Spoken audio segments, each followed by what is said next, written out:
अरे नहीं सरिता, मैं भी आऊंगी पर मुझे थोड़ा टाइम लगेगा।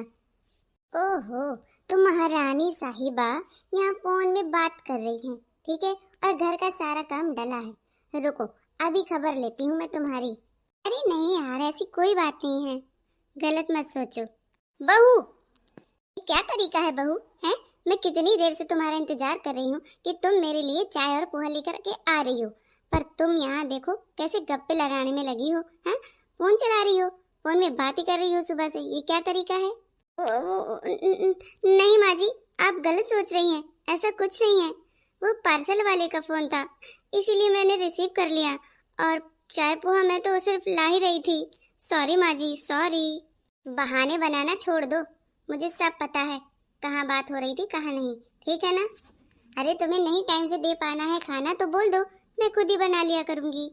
नहीं माँ जी, आप ऐसा मत सोचिए, मैं कल से एकदम टाइम टू टाइम ही हर चीज करूँगी, ठीक है? सिर्फ आज के लिए रहने दीजिए। हाँ हाँ ठीक है, देखती हूँ कितना टाइम टू टाइम करती हो तुम अपना काम। देखो, ये तुम्हारा मायका नहीं ससुराल है, यहाँ हमारे हिसाब से चलना होगा, ठीक है? और हमारे रूल्स भी फॉलो करने होंगे, वहाँ की मनमानी नहीं चलेगी यहाँ पर। कान खोल कर सुन लो बहू। जी माँ जी, मैंने कब कहा कि मैं अपने रूल्स फॉलो करूँगी? मैं तो हमेशा आपकी बात मानती हूँ और हमेशा मानूंगी। माँ जी, बस आप अपने कमरे में चलिए, मैं 1 मिनट में चाय और पोहा लेकर के आती हूँ। हाँ हाँ ठीक है ठीक है। यदि मैं रूम में ना आती तो फोन में ही लगी रहती तुम, और फिर काहे की चाय और किसका पोहा, है ना? नहीं माँ जी, ऐसा नहीं है, बस मैं आने ही वाली थी। देखा, अगर मैं नहीं आती ना तो मेरी बहू कान में फोन लगाई ही लगी रहती बात करने में, और मैं लगी रहती इंतजार करने में कि मेरी बहू चाय और पोहा लेकर के आ रही है। पर यहाँ तो खबरें हो रही थी, छप रही थी। टाइम टाइम से बहू को भी देखना बहुत जरूरी होता है, वरना हाथ नहीं चलते हैं। अच्छा, आज लखनऊ वाली दीदी भी आ रही है? ठीक है ठीक है, हम टाइम से आ जाएंगे गाना बजाने के लिए, तुम परेशान मत हो। अरे हाँ हाँ, मैं और मेरी बहू आ जाएंगी। माँ जी, आपकी चाय और पोहा कब से रखा है, ठंडा हो रहा है, आप यहाँ कान में फोन लगाए लगी हैं। हाँ, अरे तो क्या करूँ, जब पूरी बात हो जाएगी तभी तो खाऊंगी पीऊंगी ना, ठीक है ना? ज्यादा नोटिस मत कर। जी माँ जी, तुम अपने काम में ध्यान दो, चाय पोहा रख दिया है ना, रखा रहने दो, मैं ठंडा ही खा लूंगी। नहीं माँ जी, मैं दोबारा गर्म करके दे दूंगी आपको। नहीं नहीं नहीं नहीं, तुम मत देना, मैं खुद ही खा लूंगी। और हाँ, तैयार हो जाओ, गाना बजाना करने के लिए फोन आया था, कह रही थी कि तुम्हारे बहू के बड़े चर्चे सुने हैं, बड़े अच्छे भजन गाती है, इसलिए तैयार हो जाओ और चलो चलते हैं भजन गाने। अच्छा मम्मी जी, अभी चलती हूँ। हाँ हाँ, घूमने के लिए तो तुम उतावली ही बैठी रहती हो, है ना, कि कोई कह भर दे मैं तुरंत चल दूँ। हाँ माँ जी, देखो जिंदगी एक बार मिलती है, बार बार तो मिलती नहीं है, थोड़ा घूम फिर लेना भी चाहिए और हंस के बात कर लेनी चाहिए। क्या ही रखा है छोटी छोटी चीजों में, बातों में। हाँ बहू, ये बात तो तेरी सही है, जिंदगी एक बार मिलती है, बार बार नहीं मिलती, और ना ही बार बार मौके देती है जिंदगी। इसीलिए तो कहती हूँ, सावन का मौका आया है, सावन भर बढ़िया अच्छे से वाहवाही लूट लो। तुम्हारी ही चर्चे हैं हर जगह कि देखो बड़े जीजी की बहू कितने अच्छे गाने गाती है, कितने अच्छे से भजन गाती है, बड़ी अच्छी बहू पाई है। अरे वाह माँ जी, तब तो आपको खुश होना चाहिए, आपकी बहू की तारीफ पे तारीफ, तारीफ पे तारीफ होती है। हाँ हाँ, मैं तो खुश हूँ, क्यों नहीं, मेरी बहू के चर्चे जो हैं, आखिर बहू भी तो आप ही की हूँ ना, जब आपके चर्चे हैं तो मेरे क्यों नहीं होंगे। माँ जी, मैं अभी आई, मुझे कुछ समझ में नहीं आया, ये बहू ताने मार के चली गई या खूबी बता के चली गई हैं कि मेरे भी चर्चे हैं? मेरे किस बात के चर्चे हैं, क्या चर्चे हैं, कहाँ चर्चे हैं, समझ में नहीं आया। बहू देख लो, दे गई ताना। लगता है आज बड़की जिज्जी और छोटी बहू दोनों ही गाना गाने के लिए आगे आई हैं। अरे हाँ दीदी, मुझसे भी बोल रही थी कि आज मैं घूंघट में जाऊंगी तो सब मुझे नई बहू समझेंगे और मुझे से गाना गवाएंगे। ओहो, ये बात है। अरे बहू, देवरानी जेठानी आई है लगता है, चलो गाना तो गाओ, सावन के बढ़िया शिव भजन। हाँ हाँ, जरूर गाएंगे, सब्र करो थोड़ा, अब आते ही तुरंत शुरू ना हो जाएंगे। अरे ये बहू तो बहुत ज्यादा बोलती है, बहू में टेप लगा के नहीं आती हैं, उनको भी बोलना आता है। अरे माँ जी ज्यादा मत बोलिए वरना सब समझ जाएंगी कि आप बहू की सास हो। दाल में कुछ काला है। अरे चुप कर, कोई नहीं समझेगा। मैं नई बहू हूँ, नई बहू। बहुत मोटी हो गई हो, तुम्हारी सास ने बहुत कुछ खिलाया पिलाया है लगता है। हैं? पाँव भारी है क्या? बता दो हमसे भी खुशखबरी। अरे चुप कर। पाँव भारी है क्या, शरीर भारी क्या, क्या कर रही है? हैं? मैं हूँ बड़ी जीजी। हाय दैया, बड़ी जीजी आप ऐसे घूंघट में? हाँ हाँ, नहीं आ सकती क्या घूंघट में? आज मेरा घूंघट करने का मन था।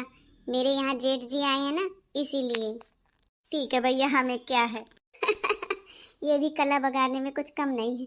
चलो तो फिर अपनी बहू से गाना एक भजन गवा दो अच्छे से, हम लोग सुन लें और फिर हमारा मन प्रसन्न हो जाए। अच्छा अभी गाते हैं। बोलिए गौरा मैया की जय, श्री शिवाय नमस्तोभ्यम। कि मन में खोट भरी और मुख में हरी, फिर मंदिर के जाने से क्या फायदा। मन में खोट भरी और मुख में हरी, फिर मंदिर में जाने से क्या फायदा। मैल तन का हटाया मन का नहीं, कि फिर गंगा नहाने से क्या फायदा।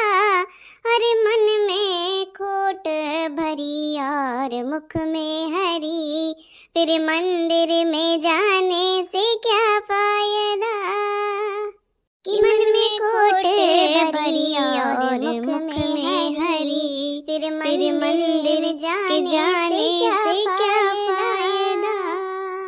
मन में सूरत प्रभु की उतारी नहीं है, सबसे बड़ा भिखारी तू ही वही।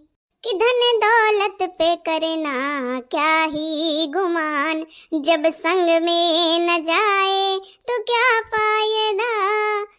अरे मन में खोट भरी और मुख में हरी, फिर मंदिर में जाने से क्या फायदा। कि मन में खोट भरी और मुख में हरी, फिर मंदिर में जाने से क्या फायदा। हाँ तू उपदेश सबको देता अच्छा फिरे, तू उपदेश सबको देता अच्छा फिरे, मगर सदा तू करता कर्म ही बुरे, मगर सदा तू करता कर्म ही बुरे।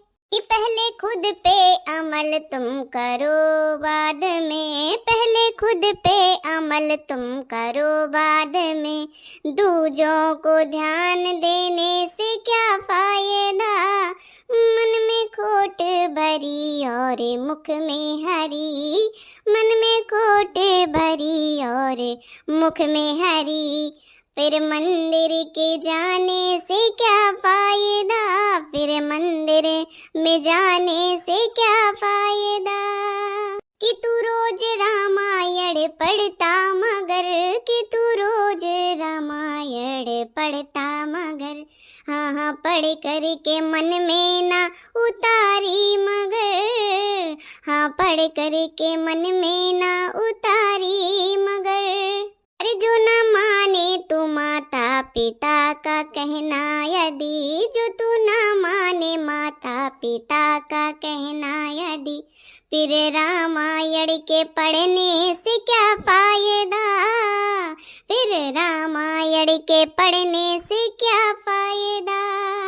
कि मन में खोटे भरी और मुख में हरी, हाँ हाँ मन में खोट भरी और मुख में हरी, फिर मंदिर के जाने से क्या फायदा। कि मंदिर के जाने से क्या फायदा।